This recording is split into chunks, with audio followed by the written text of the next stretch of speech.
So hello everyone. तो आज मैं एक बहुत ही इम्पोर्टेंट टॉपिक पर बात करने के लिए आई हूँ।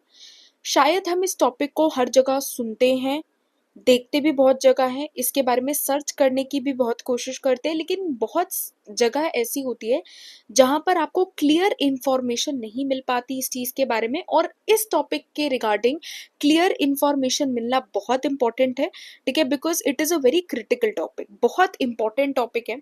कुछ लोग इसे बीमारी कहते हैं, कुछ लोग कुछ भी कह रहे हैं, लेकिन ये बीमारी नहीं है, कोई डिसऑर्डर नहीं है, कोई कंडीशन नहीं है। ये एक बिल्कुल बिल्कुल नेचुरल प्रोसेस है। It is a very natural process, और ये जो प्रोसेस होता है ये बहुत सारी फीमेल्स के अंदर देखने को मिलता है। और ये जो प्रोसेस होता है ये बहुत सारी फीमेल्स एक्सपीरियंस करती हैं, ठीक है। तो आज जिस टॉपिक के बारे में हम बात करने वाले हैं उस टॉपिक का नाम है मीनोपॉज। मीनोपॉज क्या है? मीनोपॉज एक ऐसी कंडीशन होती है जहां पर फीमेल की मेंस्ट्रुअल साइकिल स्टॉप हो जाती है। मेंस्ट्रुअल साइकिल माने मासिक धर्म चक्र रुक जाता है, उसे मीनोपॉज कहते हैं। मीनोपॉज को हम 3 पार्ट्स में डिवाइड करते हैं। एक होता है प्री मीनोपॉज। मीनोपॉज से पहले के समय को प्री मीनोपॉज कहते हैं। मीनोपॉज वाले समय को तो मीनोपॉज कहते ही हैं, और मीनोपॉज के बाद वाले समय को पोस्ट मीनोपॉज कहते हैं।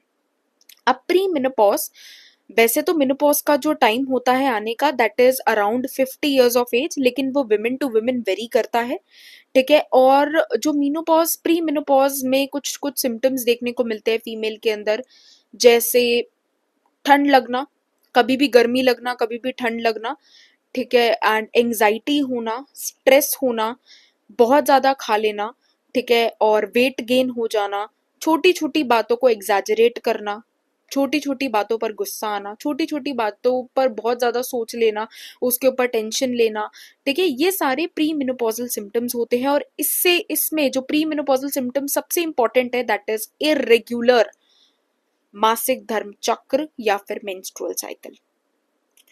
अगला जो फेज आता है that is the menopause phase. Menopause phase के दौरान फीमेल के अंदर जो मासिक धर्म चक्र होता है और मेंस्ट्रुअल साइकिल जिसे बोलते हैं वो रुक जाती है। अब किसी फीमेल को अगर 2 महीने से मेंस्ट्रुअल साइकिल नहीं हुई है या फिर उसका मासिक धर्म चक्र बंद पड़ा है 2 महीने से, तो इसका मतलब ये नहीं है कि फीमेल मीनोपॉज हिट कर चुकी है। कम से कम 12 महीने या फिर 1 साल तक अगर किसी फीमेल को मेंस्ट्रुअल साइकिल नहीं हुई है, मासिक धर्म चक्र नहीं आया है, तो वो फीमेल मेनोपॉज को हिट कर चुकी है। दैट इज द इंडिकेशन कि फीमेल मेनोपॉज हिट कर चुकी है। अगला आता है दैट इज पोस्ट मेनोपॉज। जब मेनोपॉज एकदम हिट हो जाए, है ना, कोई ब्लीडिंग नहीं हो रही है, अब कुछ भी नहीं हो रहा है, दैट इज पोस्ट मेनोपॉज। इस दौरान फीमेल अपनी नॉर्मल जो उसकी बॉडी में हार्मोन चेंजेस हुए थे, ठीक है, during pre menopause and menopause, वो रिटर्न होने लगते हैं टू द नॉर्मल कंडीशन, ठीक है, और फीमेल अब इस दौरान नॉर्मल होने लगती है। एक और बहुत इंपॉर्टेंट चीज है मीनोपॉज के दौरान, कि मीनोपॉज के दौरान होता क्या है कि फीमेल की बॉडी के अंदर ईस्ट्रोजन जो लेवल होता है वो डिक्रीज होता है, ठीक है। और ये मीनोपॉज के दौरान नहीं होता, जैसे जैसे फीमेल की एज बढ़ती चली जाती है तो ईस्ट्रोजन जो होता है बॉडी के अंदर डिक्रीज होता है, जिसकी वजह से एक डिसऑर्डर बोल सकते हैं, ऑस्टियोपोरोसिस नाम होता है उसका।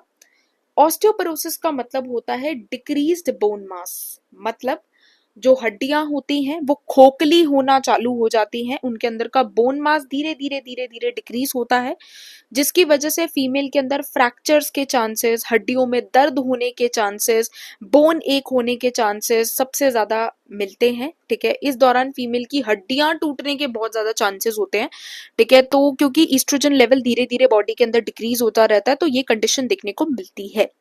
तो इस दौरान फीमेल को अपना बहुत ज्यादा ध्यान रखना चाहिए, ठीक है, किसी भी चीज को इग्नोर मत करो, ठीक है। अगर कोई भी चीज तुम्हारी बॉडी के अंदर हो रही है या फिर तुम भी कुछ भी फेस कर रहे हो, कहीं पर भी दर्द हो रहा है, तो प्लीज डोंट इग्नोर इट, ठीक है। Consult a doctor, consult a medical professional जो तुम्हारी इस चीज में मदद कर पाए, ठीक है। किसी भी गायनोकोलॉजिस्ट को कंसल्ट करो या किसी भी जिस डॉक्टर को तुम ट्रस्ट करते हो उसको कंसल्ट करो, ठीक है, अगर तुम ऐसी कंडीशंस को फेस कर रहे हो तो।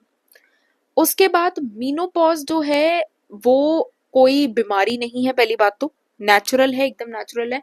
मैंने बहुत सारी साइट्स पे ये देखा भी है कि menopause causes death, menopause causes that, menopause causes severe fractures. हाँ, सीवियर फ्रैक्चर्स तो, सीवियर तो नहीं, फ्रैक्चर्स हो सकते हैं, लेकिन सीवियर फ्रैक्चर्स, हड्डी ही टूट गई, ये सारे मीनोपॉज सिम्टम्स नहीं होते, ये सिर्फ फेक चीजें हैं। These are all myth and misconceptions that are just threatening you.